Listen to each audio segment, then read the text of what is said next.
So, here we go. Which one will be the victor? Will it be the big, simple Crocodile Dundee? Will it be the part German, part American Arnold Schwarzenegger? Or will it be Raffles, the gentleman thief? The first test is a simple drag race. A good engine will give it thrust. A good chassis will keep it straight and true on these shifting, slippery sands. Foot's buried. Not what you'd call a lightning start.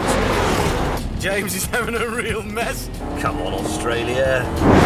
Oh, that Jag is seriously flying. Oh, they are just in my dust. I'm gonna lose.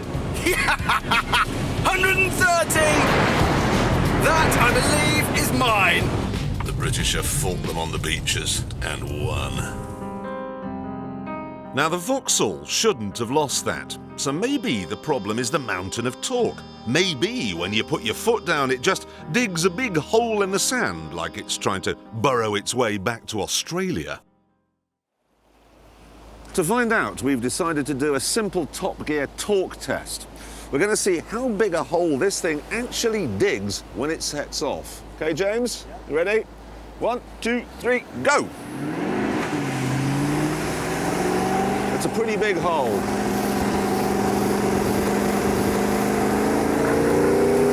Okay, thanks. Yep. 5 seconds. Yep. What do you think? That's a lot of torque. Actually, it's managed to move a whole beach from there onto to me.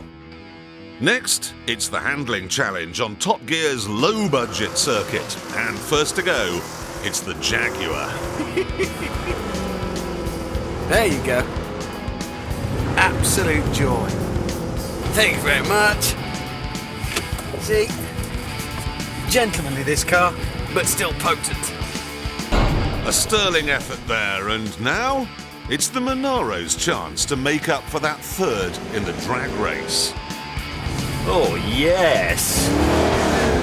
Balletic, I'd say. It works. It really does work.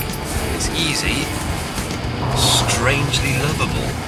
The Monaro did beat the Jag, but now it's the turn of the Chrysler. And oh dear. The Americans lecture the world on democracy and then won't let me turn the traction control off. It's supposed to be a big, bad, dangerous muscle car. Oh, well, sure, you might hurt yourself. A car designed by health and safety, this one. So that's one victory each for the Brit and the Aussie, and no points at all for the American. Well, there's a very good reason for that. This car has some serious problems. The brakes are lousy, there isn't enough torque, it doesn't sound right, the steering's completely lacking in feel, and then, oh my god, there's the ride and handling. The suspension is so soft that when you run over a bump, it can't react quickly enough. So you get this huge jolt, and then the whole car starts to pitch and wallow. And of course, because the suspension is so soft, it leans over in the corners onto its door handles. I keep looking out there thinking, maybe it would be more at home in the sea. Maybe it's a boat. It certainly handles like one. To see what the others thought, we all swapped cars, and immediately the Jag and the Vauxhall got the thumbs up. Oh, yes. Now this feels much more like it. It is amazing how the British have managed to get 400 horsepower from this tiny little engine, while the others have only managed to get 330, 370 from huge great lumps. But the American was taking yet more unfriendly fire.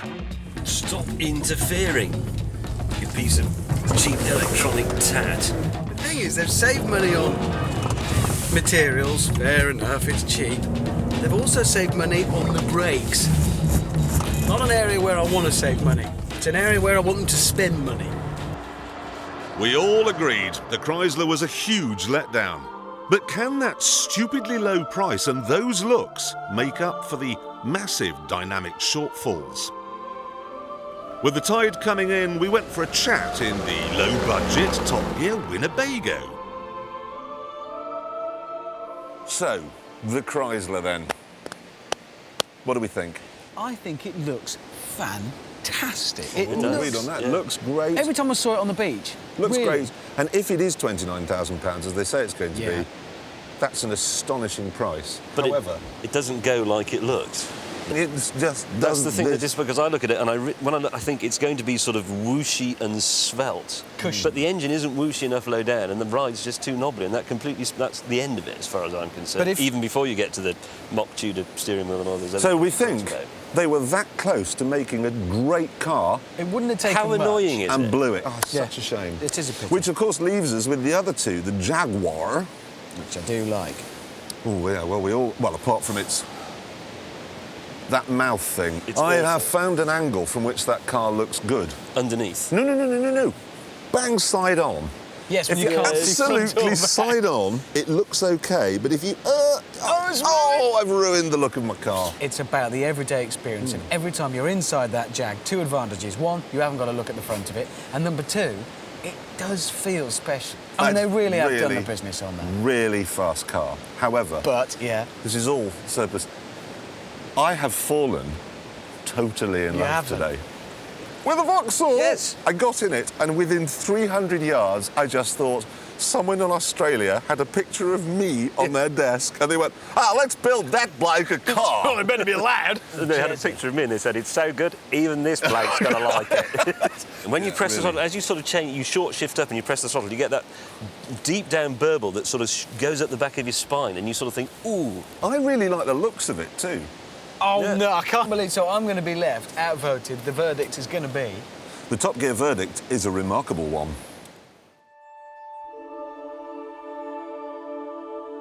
By a margin of 2-1, we went for this astonishing Vauxhall. This is just fabulous, it really is. Whoever would have thought that an Australian car with a huge American engine could work this well? There's a brutality to it, and yet it responds to just the smallest touch. Thing is, though, is it's comfortable, it's spacious, it's well priced, and it does what a muscle car should. It puts a huge smile on your face.